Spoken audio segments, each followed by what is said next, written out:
Oregon employee is on administrative leave for his shocking response to the presidential election.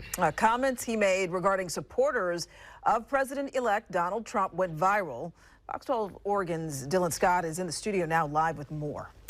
Peter Riel, good evening. There are certainly a lot of mixed emotions related to this 2024 election. However, Leonard Serrato, who holds an important position for students on campus, took to social media to air those grievances. His comments earning the ire of both the University of Oregon and members of Donald Trump's family.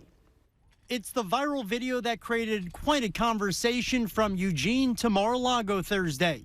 University of Oregon's Assistant Director of Fraternity and Sorority Life, Leonard Serrato, mocking Donald Trump supporters in this Instagram video now deleted. You can literally go if you voted for Donald Trump. If you are so sad about your groceries being expensive, get a better paying job. Do better in life. Get a education. Do something, because you are stupid. And I hope you go jump off of a bridge. While tensions across campuses such as Oregon are high post-election, the university was quick to condemn the comments, issuing a statement saying it, quote, finds these statements made in the video abhorrent and not in alignment with our values or mission.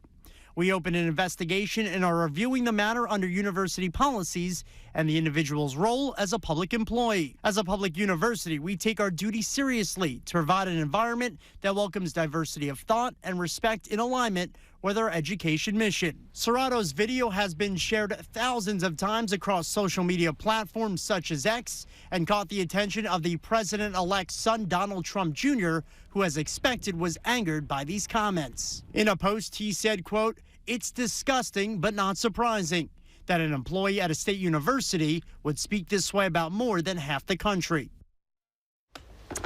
And Serrato's Instagram page, which contained the video, has since been deleted. Again, the university is looking into this matter and Serrato's role at Oregon moving forward. We'll keep you posted on the very latest and those developments. Pina Riel.